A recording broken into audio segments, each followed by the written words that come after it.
ओहे हाय हाय। इतने टाइम बाद वीडियो डाल रही हूँ कि स्टार्ट कैसे करते हैं वो भी भूल गई। एक सेकेंड ना।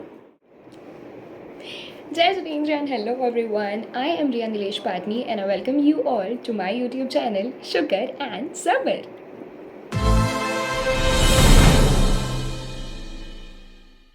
मैंने कल अपना लॉ का एग्ज़ाम दिया था, सेल्फ बेस्ड ऑनलाइन मॉड्यूल का, and I scored 84 out of 100 marks, a pretty decent score given 15 days की पढ़ाई. Okay, so just a little background.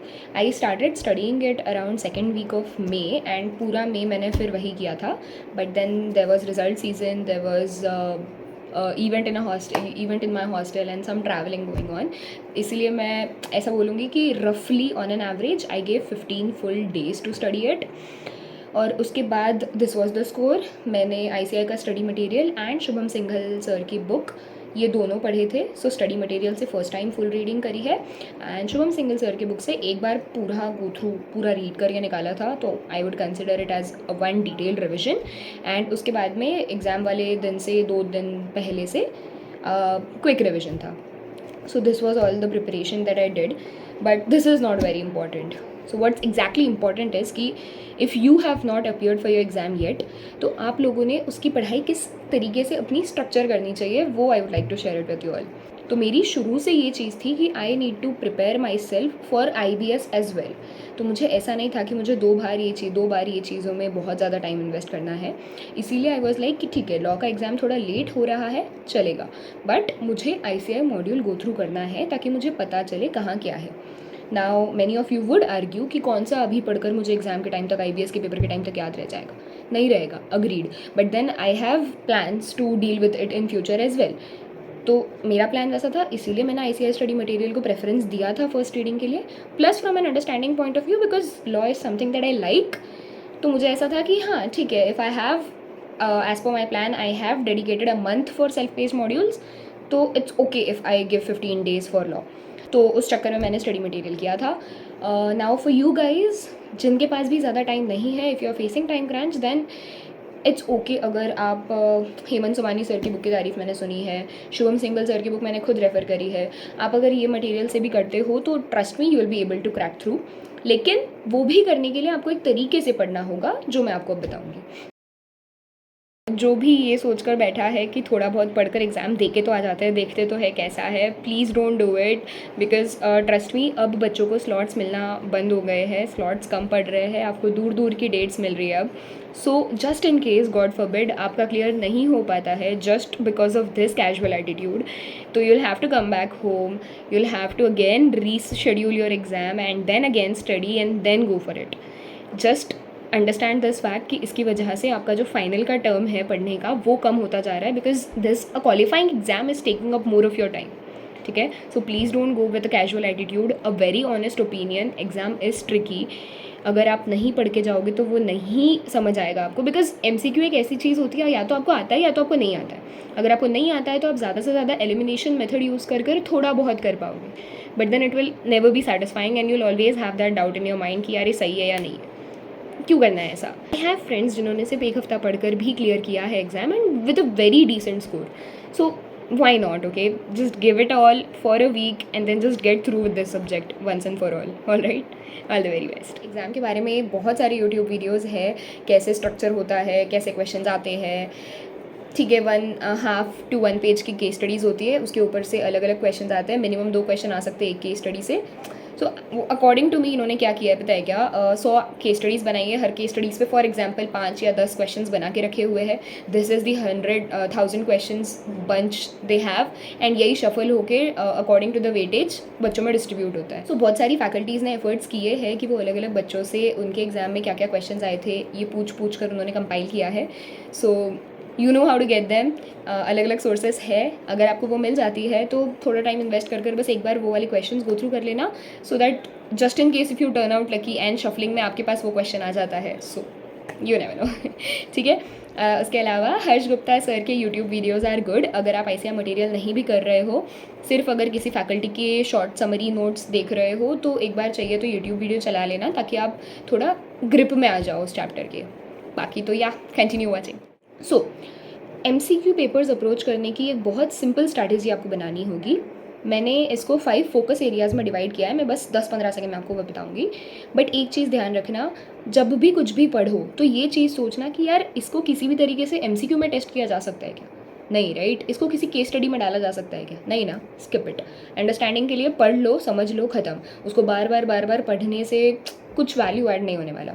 So let's get into the 5 focus areas जो मैं बोल रही थी, जिस तरीके से आपको अप्रोच करना चाहिए लॉ की पढ़ाई को। ठीक है, मैं एक सीक्वेंस में ही बताऊंगी। सबसे पहली चीज़, लॉ एक प्रोसीजरल चीज़ है, राइट? तो हर चीज़ में सबसे पहले देखो कि कोई भी चीज़ के लिए कौन अप्लाई कर सकता है, हु कैन अप्लाई, किसके पास पावर है, किसके पास राइट है अप्लाई करने का। चाहे वो ट्रिब्यूनल को अप्लाई करना हो, चाहे वो सेंट्रल गवर्नमेंट को अप्लाई करना हो, कहीं पर भी एप्लीकेशन अगर फाइल करना है तो उसके लिए कौन एलिजिबल है। ठीक है, ये चीज़ एक देख लेना। हो सकता है आपको शायद अभी समझ ना आए मैं क्या बोल रही हूँ, पर आप जैसे जैसे पढ़ोगे आपको समझ आएगा कि ये एक चीज़ है जो बहुत ज़्यादा रिपीट होती है। 1/10 of the number of the members, blah blah blah, ये बहुत रिपीट होता है and this is crucial. Second number, कितने दिन में अप्लाई करना है। Alright, so this comes to timelines. क्या टाइमलाइंस आपके पास है? अगर अप्लाई करना है तो अप्लाई करने की, कुछ फाइल करना है तो फाइल करने की, तो basically anything which is related to the number of days, ये चीज़ आपको देखनी है। सो टाइमलाइंस सेकेंड इंपॉर्टेंट चीज़। थर्ड इंपॉर्टेंट चीज़ इज आपने अप्लाई कर दिया, टाइमलाइंस दी हुई है, ये टाइमलाइन में अप्लाई कर दिया। अब आपको देखना है कि किसके पास पावर है अप्रूव करने का। ठीक है, अथॉरिटी किसके पास है अप्रूव करने की। ये क्यों इंपॉर्टेंट हो जाता है? बिकॉज आप देखोगे तो बहुत सारी अलग अलग अथॉरिटीज़ है जिनके पास अलग अलग चीज़ों की पावर्स दी गई है। तो आपको ये चीज़ क्लियर रखना बहुत ज़रूरी है कि किस चैप्टर में, किस एक्ट में, कहाँ कहाँ किसको किसको पावर दी हुई है। तो आपको ऑप्शन में सारे अथॉरिटीज़ के नाम दे देंगे, तो this will lead to confusions. तो इसीलिए ये चीज़ को एज अ प्रोसेस याद रखना कि कौन अप्लाई कर सकता है, टाइमलाइंस क्या है, एंड देन कौन अप्रूव करेगा या किसको अप्लाई करना है, टाइप्स। ठीक है, and then comes limits. Limits specifically मैं फेमा पर्सपेक्टिव बोल रही हूँ, समझो। उसके अलावा ज़्यादा कहीं पे इसका इम्प्लीकेशन नहीं है, लेकिन फेमा के केस में आपको बहुत जगह देखने मिलेगा, फेमा या FCRA also for that matter, limits बहुत देखने मिलेगी। For by limits I mean, जैसे फेमा में जिसने पढ़ा होगा उसको समझ आएगा, $250,000 सो ये एक जैसे लिमिट हो गई फॉर एग्जाम्पल। इसमें भी सबसे इंपॉर्टेंट कहाँ पर ग्रेटर दैन इक्वल टू है, कहाँ पे लेस दैन इक्वल टू है, कहाँ पे ओनली ग्रेटर दैन है, कहाँ पे ओनली लेस दैन है, कहाँ पे सिर्फ इक्वल टू तो नहीं होगा, बट स्टिल ये सारी चीज़ों पे बहुत बारीकी से ध्यान देना, बिकॉज ICAI इस चीज़ पे खेल सकता है। मेरे एग्ज़ाम में फॉर्चुनेटली ऐसा नहीं आया था, बट ICAI इस चीज़ पे खेल सकता है कि वो एग्जैक्ट आपको नंबर दे देगा, तो आपको याद रखना पड़ेगा कि उसमें इक्वल टू वाला था या नहीं था। मोस्ट ऑफ द केसेस में है, बट स्टिल। और एक एग्जाम्पल अगर मैं दूँ तो जैसे unlisted public company, paid up share capital more than और equal to 10 crore, turnover more than और इक्वल टू 100 करोड़, लेकिन जो आपका आउटस्टैंडिंग लोन डिपॉजिट्स वगैरह है वो ग्रेटर देन 50 करोड़ है। आई नो जिसने नहीं समझा है वही लोग ये वीडियो देख रहे हैं और उनको ये नहीं समझ आएगा जो मैं बोल रही हूँ, बट मैं अभी इसीलिए बोल रही हूँ ताकि आप ये देख लो, और जब आप पढ़ रहे हो तब आपको ये चीज़ क्लिक होए कि फ़र्क है इन चीज़ों में। तो बहुत ध्यान से कहाँ नॉट मोर देन लिखा है, कहाँ नॉट लेस देन लिखा है, वो ध्यान देना थोड़ा। ठीक है, so first thing, who can apply, second thing timelines, third thing who has the power to approve, fourth thing हो गई लिमिट्स। अब लास्ट चीज़ जिस पे हर किसी को कन्फ्यूजन रहता है, इनफैक्ट मैं भी आखिरी दिन तक इस चीज़ पे लेकर खुद से लड़ रही थी कि यार वर्थ नहीं है इतना याद रखना है इस चीज़ का। So the fifth thing which I would say is important, kind of important, is penalties. So penalties के केस में क्या हो जाएगा कि आप पढ़ पढ़ के बोर हो जाओगे, आप कंफ्यूज हो जाओगे किसका क्या है। तो ट्राई करना कि आप लिंक बैठा पाओ चीज़ों की। आप देखो कि जहाँ कंपनी का है इतना, फॉर एग्जांपल 5 लाख, तो वहाँ director OID officer in default का 1 लाख है। ऐसा जनरली आपको कहीं ना कहीं कुछ ट्रेंड मिलेगा। अगर मिल रहा है, ट्रेस हो पा रहा है तो ठीक, नहीं हो पा रहा है तो 2-4 माह के लिए इतना ब्रेन को अपनी स्ट्रेस देने की ज़रूरत नहीं है।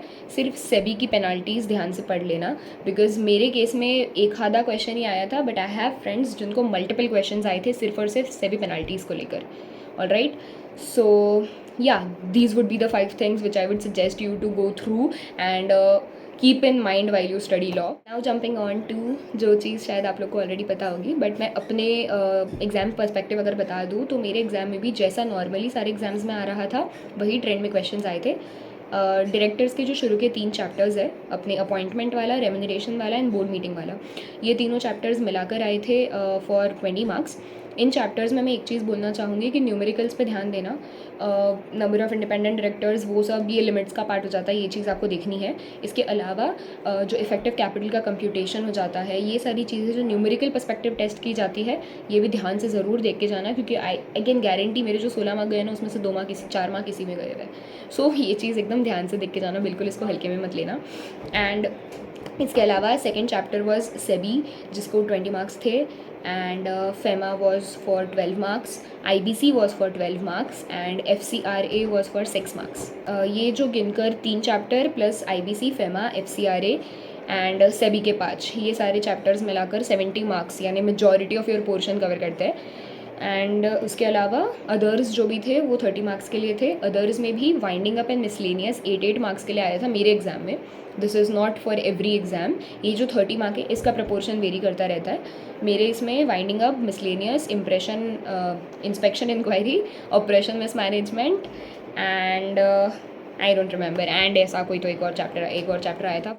सो that was all I wanted to share with you all, and I hope जिनकी एग्ज़ाम्स नहीं हुई है उनके लिए हेल्पफुल रहेगा। आई नो मल्टीपल वीडियोज़ है यूट्यूब पे, जो भी हेल्पफुल लगे, जिसके भी ट्रिक सही लगे उसको फॉलो कर लेना।